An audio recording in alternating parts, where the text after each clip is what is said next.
Namaste, this is Francois Gautier, one of my daily or weekly talks. Today I'm going to speak about bureaucracy.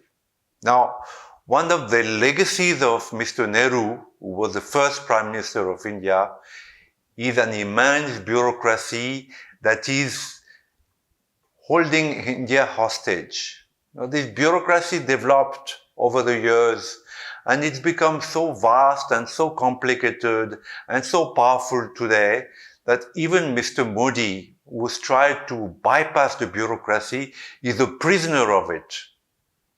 I want to give you one example. Now, when Mr. Modi came to power 5 years ago, one of these decisions was to combat the missionary activity in India.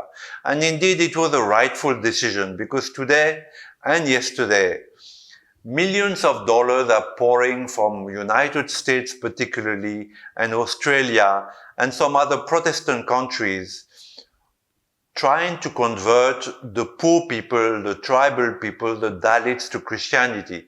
That is absolutely wrong because you cannot use financial bait to convert people, and this is what is happening today. In Tamil Nadu or Kerala or Andhra Pradesh, particularly, missionaries, Indian missionaries, converted Indians are using this financial baits in the forms of, free medicals, free education, free interest loans to convert people. And that is absolutely wrong. So it was a rightful decision that, the Home Ministry particularly is clamping down upon donations from abroad that goes to missionaries.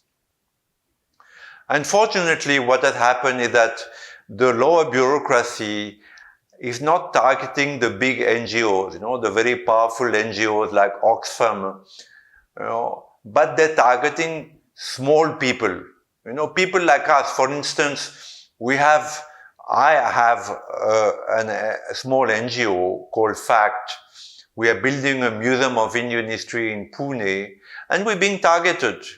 Every time I receive a small donation, like recently, our trust, FACT, received a donation of $7,000 from the US. Now we have a bank, HDFC, which is a private bank. Every time we receive a donation, we hassled. What is it for? And they're holding on to the donation. Now, 4 days ago, we got a donation from the US, from our sister concern in the US, FACT USA. And HDFC is holding on that donation, not releasing it. Well, it's completely above board. It's a small donation. Everything is, in white, and yet they're hassling us. Where is it coming from? Why is it for? And the bigger NGO go scot-free. The same is true for visas.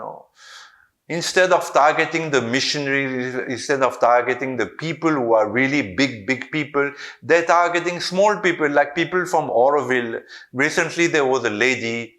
She has a small NGO that adopts stray dogs. Now, this is a harmless, whether you disagree or you agree with it, this is a totally harmless, occupation. And this lady was blacklisted by the authorities, by the bureaucracy in Pondicherry and Chennai, and she was thrown back because she was adopting stray dogs. Now, this is to show the power of the lower bureaucracy. Mr. Modi makes a rule, which is justified in Delhi, but he doesn't know that when it percolates down to the lower bureaucracy, it is perverted. It is hijacked to target innocent people. There are so many Westerners in Pondicherry and Auroville who were blacklisted for very, very small things. One lady, she had an art gallery in Pondicherry, and she hosted several painters and, photographers who sold maybe one photograph. These people were blacklisted. Not the big people, the small people. So the bureaucracy is holding India hostage. And in Delhi, the Home Minister or Mr. Modi himself are not aware of that. So we need to combat that, but how? It's very difficult because it's so huge a bureaucracy, and it knows that it is under threat. That the Prime Minister would like to bypass them. So what they do, they harass small people. Now, the only solution for Mr. Modi is that to shift the capital from Delhi to the central India. This huge bureaucracy which has its power in Delhi will be bypassed, and maybe Mr. Modi has a chance to really streamline the bureaucracy, because the bureaucracy in India needs to be streamlined. It needs to be taken to task. It needs to give account. It is not possible that today they still are so powerful and they're hassling the small, honest people. The bureaucracy is hassling the small, honest people. People like us who are trying to build a museum of Indian history, we're hassled by this bureaucracy. Recently, even the Chief Minister of Maharashtra gave us a grant of 2 crores. He was very impressed by our museum, and he said, okay, 2 crores from the Prime Minister, from the Chief Minister's fund, so you can build your bigger museum. His bureaucracy, 9 months later, is asking all kinds of questions and has quashed this grant. And we're helpless. The bureaucracy is so powerful, we're helpless. So it is my prayer today that Mr. Modi streamline the bureaucracy and take them to task, because they're holding India hostage. Namaste.